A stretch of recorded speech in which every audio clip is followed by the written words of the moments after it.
ఉన్న బంగారాన్ని విడిపించి ఆ రోజు ఆన్లైన్ రేటుకే మేము కొంటాం. Sharma gold company.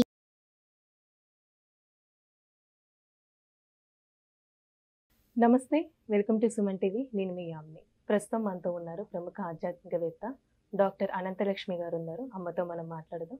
నమస్తే అమ్మ. నమస్తే తల్లి. అమ్మ, ఇప్పుడు గాయత్రి మంత్రాన్ని చాలా చదువుకోమని చెప్తూ ఉంటారు, చాలాసార్లు పఠించమని చెప్తూ ఉంటారు. అది చదివిన తర్వాతకి మనకి చాలా ఒక పవర్ ఉంటుంది, శక్తి ఉంటుంది అని అంటూ ఉంటారు. నిజంగా ఆ మంత్రానికి మనం చదివినట్లయితే అంత శక్తి ఉంటుందమ్మా మనకి? అమ్మ, మంత్రం అంటే మననాత్ త్రాయతే ఇది మంత్రం. మననం చేస్తూ చేస్తూ చేస్తూ ఉంటే రక్షించేది అని అర్థం. సాధారణంగా ప్రతి మంత్రం ఒక పదం ఉంటుంది. ఆ పదం ఒక దైవాన్నో ఒక దేవతా శక్తినో సూచిస్తుంది. రామ అంటే రాముడు, నమశివాయ అంటే శివుడు, శ్రీమాత్రే నమః అంటే అమ్మవారు కనపడతారు. గాయత్రి మంత్రంలో ఏ దేవత పేరు లేదు, ఉండవు, అని బీజాక్షరాలే ఉంటాయి. చివరి మాత్రం ధియో యో న ప్రచోదయాత్ అని. నా బుద్ధులను ఎవరైతే ప్రచోదన చేస్తున్నారో అంతే, అందులో అంతే. అదొక్కటే అర్థవంతమైన పదం. అక్కడ ఇంకా చెప్పేది ఎవరినంటే తత్సవితుర్ వరేణ్యం. ఏ నా బుద్ధులను ప్రచోదన చేసేటటువంటి సవిత అనబడే దేవత, వరేణ్యం శ్రేష్టమైనటువంటి దాన్ని, అంతే. అదే నమస్కారం చేస్తున్నాను ఏమన్నా ఉందా? ఏమీ లేదు కదా. ఈ సవిత అంటే సూర్యుడు. సూర్యుడు మన బుద్ధుల్ని ప్రచోదన చేస్తున్నాడు. చంద్రుడు మనఃకారకుడు ఎట్లాగో సూర్యుడు ఆత్మకారకుడు. ఆత్మకారకుడైనటువంటి సూర్యుడు ఏం చేస్తాడు? రోజు మన తట్టి నిద్ర లేపుతాడు. లేపుతాడా లేదా? అలాంటి వాడు భౌతికంగా లేవడం కాక నా బుద్ధుల్ని కూడా ప్రచోదన చేయుగాక, అంటే సరైన మార్గంలో నడుపుగాక, ఇన్స్పైర్ చేయుగాక అని అడుగుతుంది. ఇందులో ఏదో మతానికి సంబంధించిందమ్మా? నా బుద్ధులు సవ్యంగా ఉండుగాక అన్నది ఒక మతానికి సంబంధించిందా? ఒక కులానికి సంబంధించిందా? ఒక దేశానికి, ఒక జాతికి సంబంధించిందా?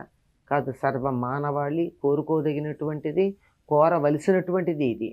అందువల్లే నగాయత్ర్య పరమం మంత్రం అని ఉన్నారు. గాయత్రిని మించినటువంటి మంత్రం లేదు. చాలా గొప్పదైనటువంటిది గాయత్రి మంత్రం. దానికి అర్థం చెప్పా కదా, గాతారం త్రాయతి, పాడుతున్నంతకాలం రక్షించేది. అందుకని దాన్ని విని మనకి దీనివల్ల ఎంతో ఉపయోగం ఉందని, ఎంతో శక్తివంతమైందని చెప్తూ ఉంటాం. నిజానికి ఏ మంత్రమైనా శక్తివంతమైంది.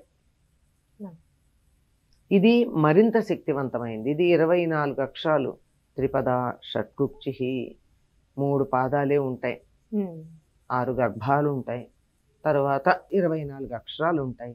ఈ 24 అక్షరాలు సంవత్సరంలో ఉండేటటువంటి 24 పక్షాలకి సంకేతం. పక్షం అంటే తెలుసు కదా, నెలలో 2 భాగాలు. పాడ్యమి నుండి పౌర్ణమి దాకా ఒక పక్షం, ఆ తర్వాత వచ్చే పాడ్యమి నుండి అమావాస్య దాకా ఉండేది మరొక పక్షం. ఇలాంటి పక్షాలు 24.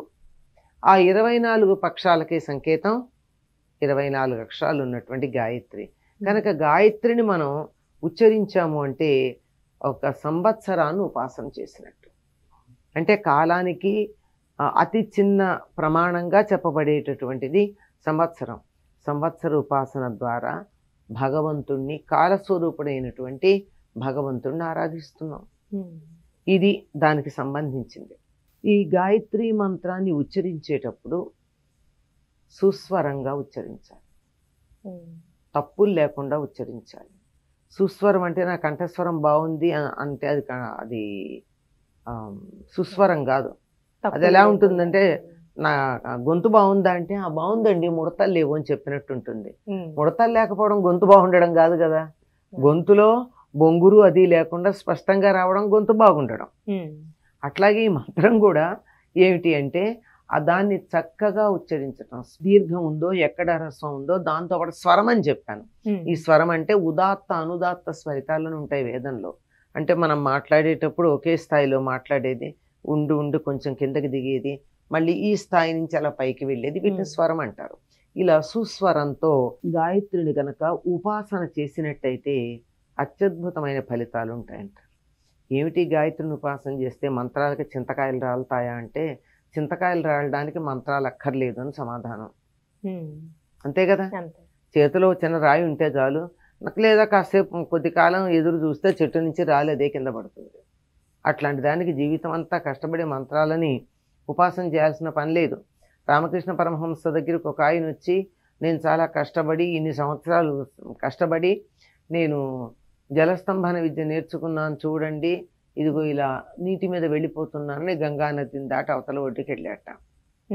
రామకృష్ణ పరమహంస పావలా ఇచ్చి పడవ దాటటి వెళ్ళి, నువ్వు 12 ఏళ్ళు కష్టపడింది ఏదైతే ఉందో అది నేను పావలాతో సాధించానని చెప్పాట. అంటే గంగ దాటడానికి పావలా ఇచ్చి పడవెక్కితే సరిపోయేదానికి 12 ఏళ్ళు దానికోసం, గంగని దాటడం కోసం తపస్సు చేయాలా?